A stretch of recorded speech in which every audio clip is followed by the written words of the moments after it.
আসসালামু আলাইকুম এভরিওয়ান, সবাইকে স্বাগতম জানাচ্ছি নতুন আরও একটি রেসিপি দেখার জন্য। আজকে আমি করব ডুমুর ভাজি রেসিপি। ডুমুর ভাজি অনেকেই খায় না, কিন্তু আবার অনেকেরই ডুমুর ভীষণই পছন্দের একটা খাবার। ডুমুর ভাজি যদি সহজভাবে করা যায় এবং এইভাবে যদি করেন আপনি ডুমুর ভাজি, তাহলে কিন্তু মাছ মাংসের স্বাদকেও হার বাড়াবে। ভীষণই মজার একটা রেসিপি। আমি আজকে ডুমুর ভাজিটা কীভাবে সহজভাবে করা যায় এবং সবথেকে মজা করে করা যায় সেই প্রসেসটাই আপনাদেরকে শিখিয়ে দিব।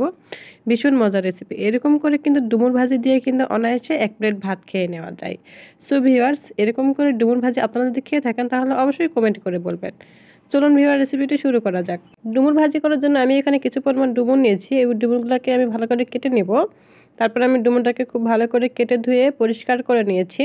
তারপর ডুমুর ভাজি করার জন্য আমি আর যা কিছু নিয়েছি এখানে হলুদ, মরিচ এবং লবণ, নিয়েছি রসুন কুচি, নিয়েছি আদা রসুন এবং জিরা বাটা, নিয়েছি কাঁচা পাকা মরিচ, নিয়েছি পেঁয়াজ কুচি এবং তার সাথে নিয়েছি কিছু গরম মশলা।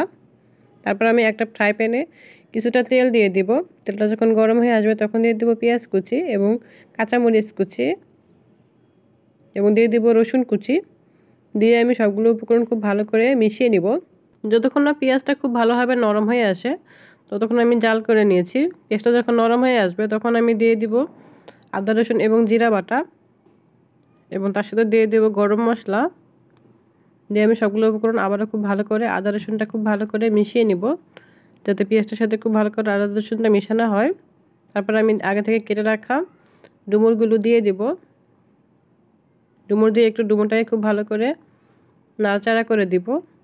ডুমুর নাড়াচাড়া করে দেওয়া হয়ে গেলে তখন আমি দিয়ে দিব হলুদ, মরিচ এবং লবণ।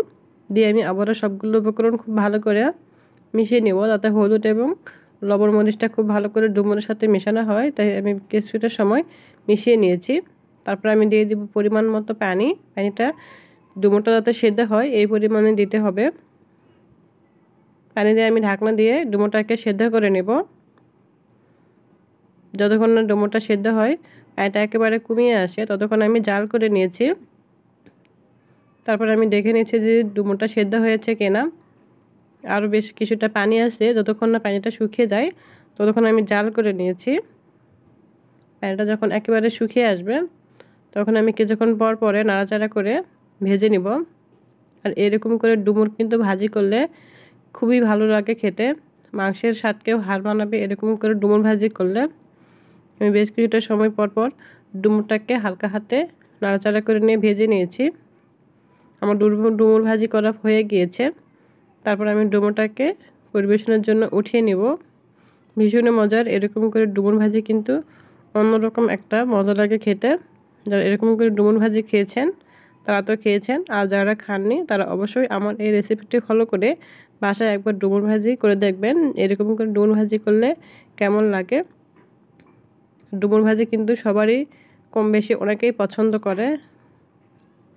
এরকম করে ডুমুর ভাজি দিয়ে কিন্তু গরম গরম ভাত খেতে কিন্তু অন্যরকম একটা মজা লাগে। আমার রেসিপিটি কেমন হয়েছে দেখতেই পাচ্ছেন। আমার রেসিপিটি যদি ভালো লেগে থাকে তাহলে অবশ্যই আমার চ্যানেলটাকে সাবস্ক্রাইব করে বেল আইকনটি বাজিয়ে দেবেন। Thank you watching my video.